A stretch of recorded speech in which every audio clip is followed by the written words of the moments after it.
Prosecutors in Scott County are concerned a new state law is unconstitutional and letting people out of prison early.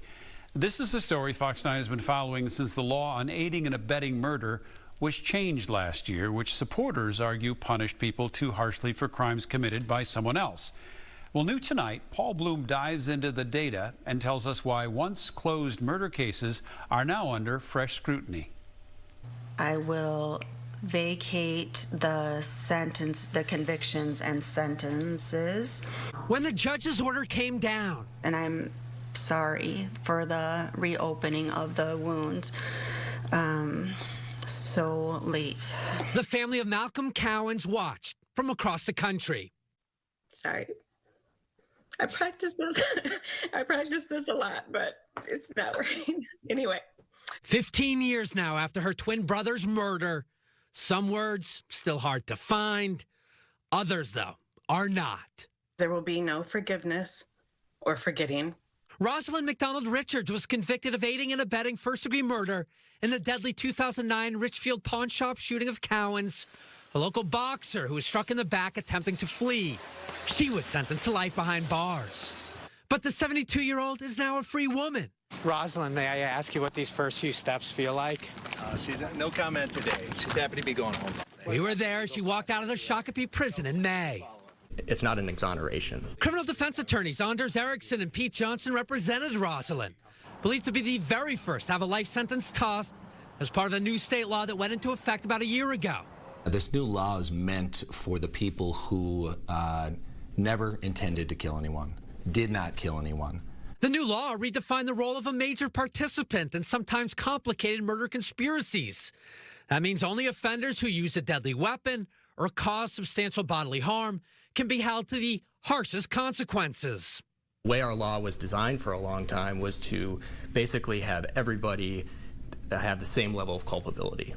Under the updated statute, you can also still be found guilty of aiding and abetting murder if you hire the killer or impede another person from preventing the death. And since the law is retroactive, it means old jury verdicts and even negotiated plea deals are getting another look. A retroactive statute is never going to be easy to implement, and that's why we have the court system. Fox 9 examined court records from 165 cases since the law change. More than half of the preliminary petitions for relief rejected on the front end.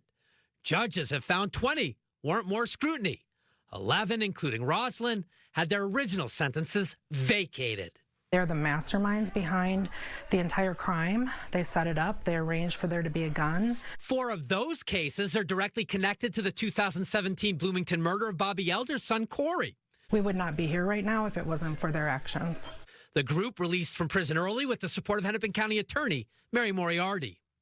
We're not talking about people who are innocent of everything. We're just recognizing exactly the role that they played. But in Scott County, we're fighting it. We're fighting it to have these convictions maintained. County Attorney Ron Hocevar is now appealing 2 cases where offenders were resentenced on lesser charges, arguing the law change is, quote, odd and unconstitutional. There's no finality there. There's no finality to the case. There's no finality for the victims to move forward. And it's just, we believe that is unconstitutional. And this new law, which is we think is great, is it's taking a step back and it's saying, look, some of these people were less culpable than the person who had the intent to kill and actually did kill somebody. Attorneys Erickson and Johnson believe the new law helped right a wrong.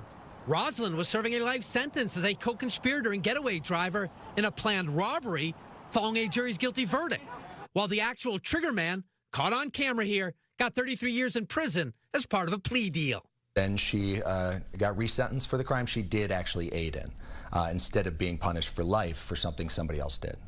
Rosalind McDonald Richards knew what she was doing. This was free will, including the knowledge of firearms and the potential high-risk outcomes. Meantime, the victim's family believes the system failed them. Initially, justice prevailed. Unfortunately, now there has been a reversal. So this isn't some sort of celebration at the end of the day.